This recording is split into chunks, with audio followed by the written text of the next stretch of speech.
마가복음 1장 세례자 요한의 선포. 예수 그리스도의 복된 소식 곧 메시지는 정확한 예언자 이사야의 책에 나온 대로 여기서부터 시작된다. 잘 보아라. 내가 네 앞에 내 설교자를 보낸다. 그가 너의 길을 평탄하게 할 것이다. 광야에서 외치는 소리여, 하나님 오심을 준비하여라. 길을 평탄하고 곧게 하여라. 세례자 요한이 광야에 나타나서 삶을 고쳐 죄 용서를 받는 세례를 선포했다. 유대와 예루살렘으로부터 사람들이 떼를 지어 그에게 와서 죄를 고백하고 요단강에서 그에게 세례를 받고 삶을 고치기로 결단했다. 요한은 낙타털로 된 옷을 입고 허리에 가죽띠를 둘렀다. 그리고 메뚜기와 야생꿀을 먹었다. 요한은 이렇게 전했다. 진짜는 이제부터다. 이 드라마의 주인공은 너희의 삶을 바꿔 놓으실 것이다. 그분께 비하면 나는 잔심부름꾼에 지나지 않는다. 나는 너희의 옛 삶을 바꾸어 천국의 삶을 준비시키려고 이 강에서 세례를 주고 있다. 그러나 그분의 세례, 성령의 거룩한 세례는 너희를 완전히 바꾸어 놓을 것이다. 그때 예수께서 갈릴리 나사렛에 오셔서 요단강에서 요한에게 세례를 받으셨다. 물에서 올라오시는 순간 예수께서는 하늘이 열리고 하나님의 영이 비둘기같이 그분 위에 내려오는 것을 보셨다. 성령과 더불어 한 음성이 들려왔다. 너는 내가 사랑으로 선택하고 구별한 내 아들, 내 삶의 전부다. 하나님 나라가 여기 있다. 동일한 성령께서 즉시 예수를 광야로 몰아내셨다. 예수께서는 광야에서 40일을 밤낮으로 사탄에게 시험을 받으셨다. 들짐승들이 그분과 함께 있었고 천사들이 그분을 도왔다. 요한이 체포된 뒤에 예수께서 갈릴리에 가셔서 하나님의 메시지를 전파하셨다. 때가 다 되었다. 하나님 나라가 여기 있다. 너희 삶을 고치고 메시지를 믿어라. 예수께서 갈릴리 호숫가를 지나시다가 시몬과 그의 동생 안드레가 그물을 던지는 것을 보셨다. 고기잡이는 그들의 평소 직업이었다. 예수께서 그들에게 말씀하셨다. 나와 함께 가자. 내가 너희를 새로운 어부가 되게 하겠다. 잉어와 가물치 대신에 사람을 낚는 법을 가르쳐 주겠다. 그들은 아무것도 묻지 않고 그물을 놓아두고 그분을 따라갔다. 예수께서 호숫가를 10여 미터쯤 더 가시다가 세베대의 아들인 야고보와 요한 형제를 보셨다. 그들은 배에서 그물을 손질하고 있었다. 예수께서 곧바로 그들에게도 똑같이 제안하셨고 그들은 즉시 아버지 세베대와 배와 품꾼들을 버려두고 그분을 따라갔다. 확신에 찬 가르침. 그들은 가버나움에 들어갔다. 안식일이 돌아오자 예수께서 지체하지 않고 회당으로 가셨다. 예수께서는 거기서 가르치며 하루를 보내셨다. 사람들은 종교학자들처럼 궤변과 인용을 늘어놓지 않는 아주 솔직하고 확신에 찬 그분의 가르침에 놀랬다. 예수께서 아직 회당에 있는데 정신이 이상한 사람이 난데없이 끼어들어 소리를 질렀다. 나사렛 사람 예수여, 무슨 일로 우리한테 왔습니까? 나는 당신이 무슨 일을 하려는지 압니다. 당신은 하나님의 거룩한 분이시며 우리를 멸하러 왔습니다. 예수께서 그의 입을 막으셨다. 조용히 하고 그에게서 나오너라. 괴롭히던 귀신이 그 사람에게 경련을 일으키고는 큰 소리로 대들면서 나갔다. 거기 있던 사람들 모두가 믿기지 않는다는 듯 신기해하며 웅성거렸다. 이게 어찌 된 일인가? 이 사람이 더러운 귀신들의 입을 막고 내쫓다니. 말한 대로 이루어지는 새로운 가르침인가? 이 소식이 빠르게 퍼져서 온 갈릴리에 알려졌다. 회당에서 나온 그들은 야고보와 요한과 함께 곧바로 시몬과 안드레의 집으로 갔다. 시몬의 장모가 몸져 누워 있었는데 열이 불덩이 같았다. 그들이 예수께 알렸다. 예수께서 그녀에게 가서 손을 잡아 일으키셨다. 그러자 열이 곧 떨어졌고 그녀는 일행의 저녁을 준비했다. 그날 저녁 해가 저물자 사람들이 병자와 귀신 들려 괴로워하는 사람들을 예수께 데려와서 온 동네가 문전성시를 이루었다. 예수께서 그들의 병든 몸과 고통당하는 심령을 고쳐주셨다. 귀신들이 그분의 참 정체를 알았으므로 예수께서는 그들이 한마디도 하지 못하게 하셨다. 나병 환자를 깨끗하게 하시다. 날이 밝기 한참 전에 예수께서 일어나셔서 한적한 곳으로 기도하러 가셨다. 시몬과 그 일행이 그분을 찾으러 갔다. 예수를 만나자 그들이 말했다. 사람들이 다 주님을 찾고 있습니다. 예수께서 말씀하셨다. 다른 마을로 가자. 내가 거기서도 전도해야 하겠다. 나는 이 일을 하러 왔다.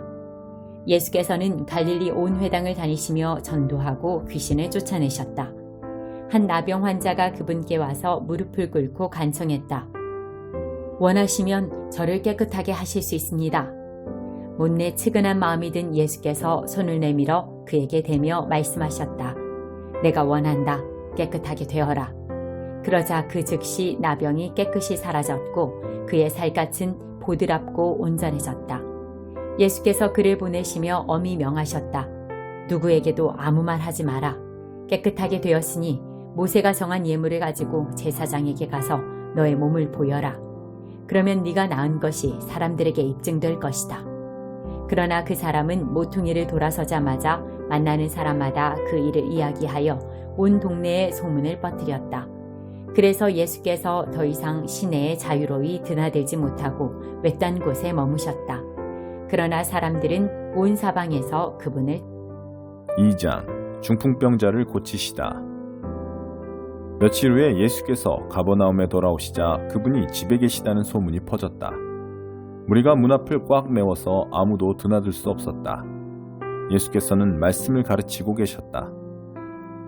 사람들이 한 중풍병자를 4사람에게 들려서 예수께 데려왔다. 사람이 많아서 안으로 들어갈 수 없자 그들은 지붕을 뜯어내고 중풍병자를 들것에 달아 내렸다.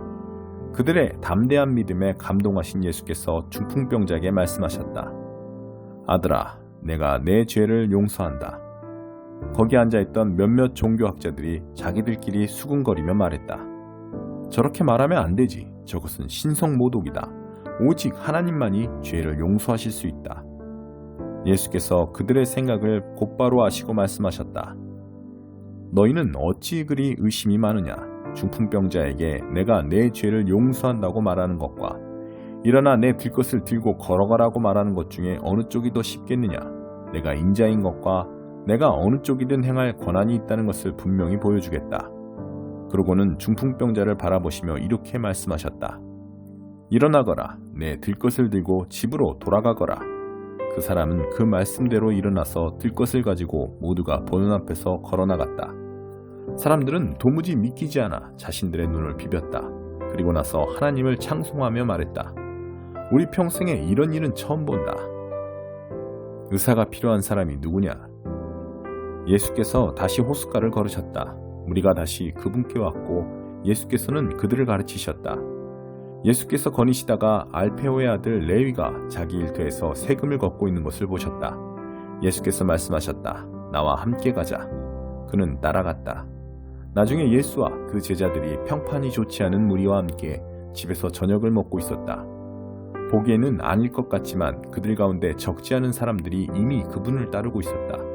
종교학자와 바리새인들은 예수께서 그런 무리와 어울리는 것을 보고 그분의 제자들에게 따졌다. 쓰레기 같은 인간들과 친하게 지내다니 이게 무슨 분이 되겠소? 예수께서 들으시고 반박하셨다. 의사가 필요한 사람이 누구냐? 건강한 사람이냐? 병든 사람이냐? 내가 여기 있는 것은 영적으로 건강한 사람을 초청하려는 것이 아니라 죄로 병든 사람을 초청하려는 것이다. 잔치인가 금식인가? 요한의 제자들과 바리새인의 제자들은 금식하는 습관이 있었다. 몇몇 사람들이 예수께 와서 따졌다. 요한을 따르는 이들과 바리새인들은 금식 훈련을 하는데 당신을 따르는 이들은 왜 그렇게 하지 않습니까? 예수께서 말씀하셨다. 즐거운 결혼식 중에는 빵과 포도주를 아끼지 않고 실컷 먹는다. 나중에 허리띠를 졸라맬 일이 있을지 모르지만 지금은 아니다. 신랑 신부와 함께 있는 동안에는 즐겁게 보내는 법이다. 정겨운 축하의 모닥불에 찬물을 끼얹는 사람은 없다. 하나님 나라가 임한다는 것은 바로 이런 것이다. 예수께서 계속해서 말씀하셨다. 멀쩡한 스카프를 잘라서 낡은 작업복에 대고 깁는 사람은 없다. 서로 어울리는 천을 찾게 마련이다. 그리고 금이 간 병에는 포도주를 담지 않는 법이다. 어느 안식일에 예수께서 곡식이 무르익은 밭 사이를 걷고 계셨다. 제자들이 길을 가다가 곡식 이삭을 땄다. 바리새인들이 그 일로 예수께 말했다. 보십시오. 당신의 제자들이 안식일 규정을 어기고 있습니다. 예수께서 말씀하셨다. 너희는 다윗이 배고플 때 자기와 함께한 동료들과 한 일을 읽어보지 못했느냐? 그가 성소에 들어가 대제사장 아비아달이 보는 앞에서 제단에서 간 물려낸 빵, 곧 제사장들 외에는 아무도 먹지 못하게 되어 있는 거룩한 빵을 먹고 자기 동료들에게도 주지 않았느냐? 이어서 예수께서 말씀하셨다. 우리를 위해 안식일이 만들어진 것이지 안식일을 위해 우리가 만들어진 것은 아니다. 인자는 안식일의 종이 아니라 주인이다. 3장 안식일에 선을 행하는 것. 예수께서 다시 회당에 들어가시니 거기에 한쪽 손이 오그라든 사람이 있었다. 바리새인들은 혹시나 안식일 위반으로 예수를 잡을까 하여 그 사람을 고쳐주나 보려고 그분을 주시했다. 예수께서 손이 오그라든 사람에게 말씀하셨다. 우리가 잘 볼 수 있도록 여기 서거라. 예수께서 이번에는 사람들에게 말씀하셨다. 어떤 행동이 안식일에 가장 합당하냐? 선을 행하는 것이냐? 악을 행하는 것이냐? 사람을 돕는 것이냐? 무력한 상태로 버려두는 것이냐? 아무도 말이 없었다. 예수께서는 그들의 비정한 종교에 노하여 그들의 눈을 하나씩 쳐다보셨다. 그러고는 그 사람에게 말씀하셨다. 내 손을 내밀어라. 그가 손을 내밀자 그 손이 새 손과 같이 되었다. 바리새인들은 서둘러 그곳을 빠져나가 어떻게 하면 헤롯의 당원들과 합세하여 그분을 파멸시킬 것인지 흥분하며 이야기했다. 12 사도. 예수께서 그곳을 피해 제자들과 함께 바닷가로 떠나가셨다. 그러나 갈릴리에서 큰 무리가 따라왔고 유대와 예루살렘과 이두메와 요단강 건너편과 두로와 시돈 근방에서도 큰 무리가 따라왔다. 그들은 말로만 전해 듣던 것을 직접 눈으로 보려고 왔다. 예수께서는 무리에게 밟히지 않도록 제자들에게 배를 준비하게 하셨다.